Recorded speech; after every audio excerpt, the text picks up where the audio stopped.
Hello everyone, we are going to continue about the cytological investigation, that is pap smear.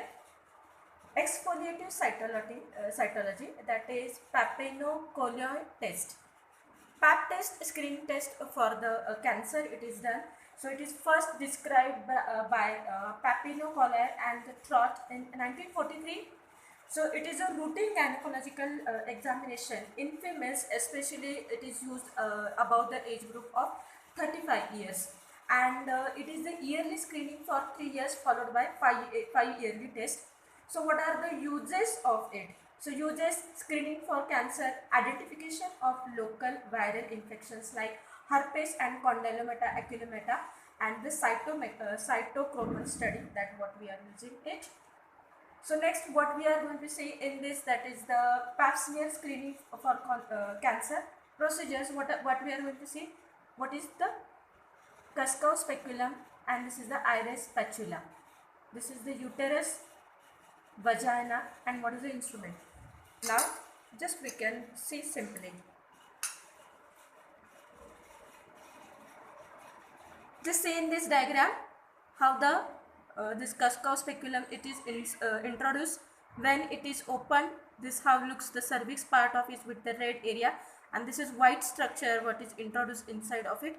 It takes the scraping, and the scraping it is kept on the make it on the slide.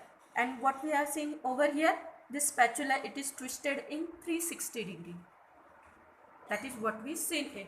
So now we are just see in this diagram how this procedure is done in this situation.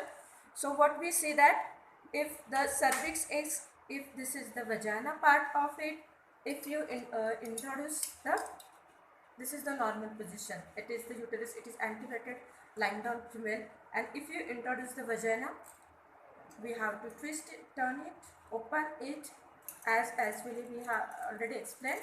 It does not require the assistant to it.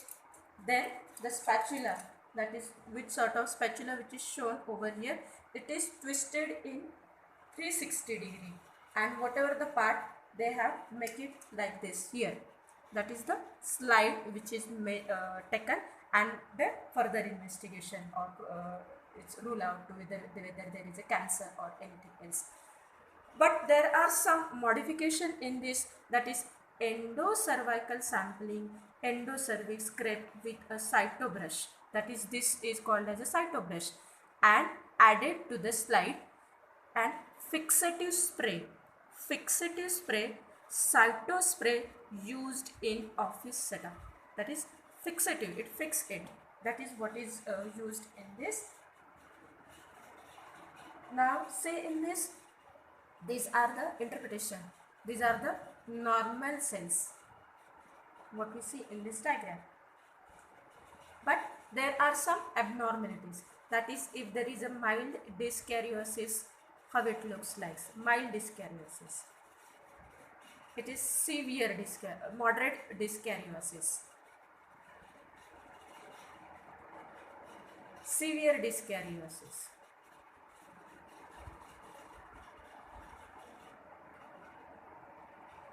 Then chyliocytosis, what is it? It is a nuclear abnormalities due to HPV infection, condylomata acuminata, cells perinuclear halo, peripheral condensation of cytoplasm, nucleus irregularly enlarged, hyperchromatic with multinucleation, and disappears with this dysplasia.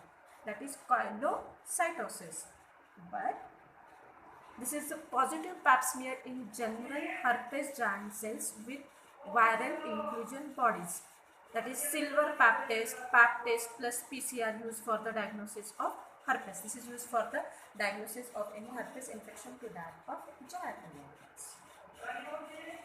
But there may be what we see that in that reporting system, it may be normal and abnormal. Abnormal, then it may be CIN. What is CIN? Cervical intraepithelial neoplasia. Cervical intraepithelial neoplasia, then papilloma infection or invasive malignancy. Or sometimes there may be doubtful or inconclusive smear, that is repeat when we see. that where if there is some doubtful, then in that situation we have to repeat the same smear procedure. Then Papillocoli classification, it consists of 5 grades. First, that is normal cells. Second, that is slightly abnormal, inflammatory change.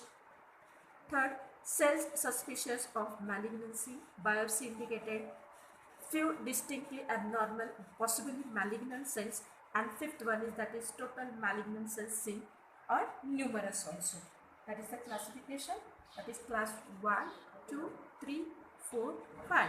And according to Waldman, normal, atypical inflammatory squamous glandular, mild dysplasia CIN1, moderate dysplasia CIN2, severe dysplasia CIN3, carcinoma in situ, and squamous cell carcinoma, adenocarcinoma, that is CSIX. But there are some limitations for this pap smear. What is the limitations?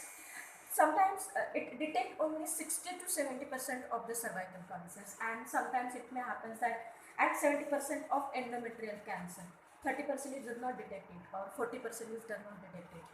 Reliability depends on slide preparation and whatever the skill of that cytologist. And 10 to 15% there may be chances that it may gives the false negative results. That means that though patient having the complaints, the report it is the negative. And false positive results in presence of infection. Though the patient do not have the malignant condition, still the patient shows something changes because of some infection. That is called as a false positive. Or difficulty if squamocolumnar junction enroll as in postmenopausal woman, 10-day course of estrogen cream suggested, then we can do it.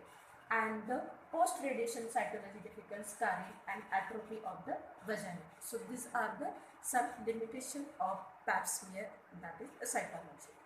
Thank you.